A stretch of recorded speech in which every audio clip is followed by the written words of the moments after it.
A la pregunta por el problema del indio le surgen conceptos que permiten establecer hilos entre una selección de obras literarias, posturas teóricas y corrientes, como veremos a continuación. El punto cero como referente aparece en una etapa temprana del periodo colonial. Desde allí el indio es visto, se nombra y se describe desde la voz europea. Se genera el conflicto entre universos simbólicos desconocidos entre sí, donde uno de ellos intenta asir al otro desde márgenes y nociones propias que ocultan y niegan su conciencia y su capacidad de decisión y acción. Como se dice en la relación de los naufragios y comentarios de Álvar Núñez Cabeza de Vaca, el indio es aquel hombre tan sin razón y tan crudo, a manera de bruto, que sin embargo se dolía tanto de ellos. Si bien no puede hablarse para el momento de un indigenismo, corriente circunscrita al siglo XX, es desde la colonia donde esta última extrae sus fuerzas y motivos referenciales. En la literatura asociada al mal llamado indianismo, del cual Cornejo Polar conceptualiza como indigenismo romántico, el indio y su cultura suelen sacrificarse en pro de un proceso civilizatorio nacional, es decir, de homogeneización. Sin embargo, se le da voz y mayor apertura psicológica como personaje con unas posibilidades limitadas por el colonizador. Como ejemplo, el texto Ingermina de Juan José Nieto, donde aparece lo siguiente. Don Pedro quedó absorto con el lenguaje del indio.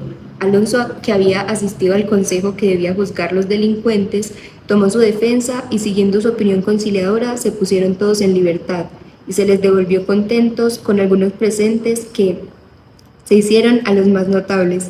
Admirados y reconocidos de tan buen proceder, ofrecieron ser en lo sucesivo obedientes y pacíficos. En el indigenismo comienza a construirse una conciencia que se encuentra aún en sus primeras fases y se busca una reivindicación de la tierra, pues el problema del indio, según González Prada, está en el problema de la tierra.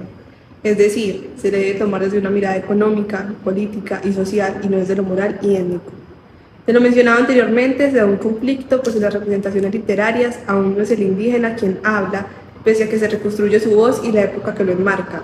Su literatura, tomando a Mariátegui, sigue siendo una literatura de mestizos para mestizos.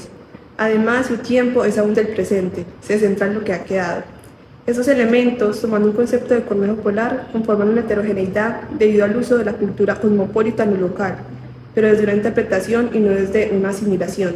Obras como José Tombé de Diego Castrillón, Arboleda, Balún Canán de Rosario Castellanos y Los ríos profundos de Arguedas ilustran esa toma de conciencia, el manejo del tiempo y el problema de la tierra como centro. Desde Antonio Cornejo Polar se dice que el mejor indigenismo es aquel que es capaz de modificar su canon productivo para impregnarse de fuerzas que provienen de su referente. Desde el neoindigenismo se amplía el problema del indio al retomarse el mito entendido dentro de las cosmovisiones nativas, al considerarse diferentes expresiones de su oralidad y al proponer una conciencia no histórica del tiempo.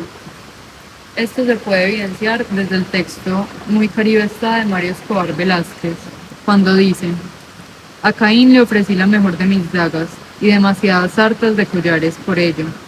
Me miró atristado de mis incomprensiones supremas y de su mutismo tanto sacó las pocas respuestas. En la flauta conversaban él y el hermano.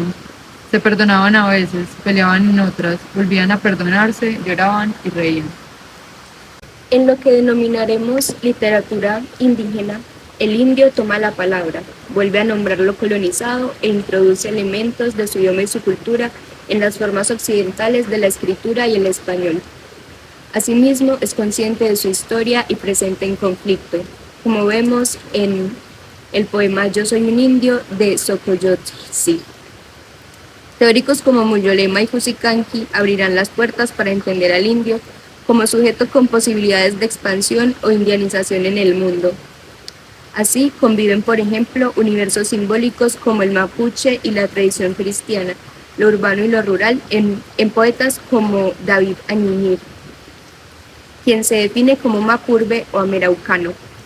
De igual forma, en Los ríos del canto, expresión oral de Lorenzo Ayllapam, se hace una invitación al extranjero de acercarse a visiones de mundo tan diferentes como la conversación de los pájaros o al interior de un universo denominado montañil, haciendo presente en cuerpo, voz y conocimiento la presencia de lo indígena.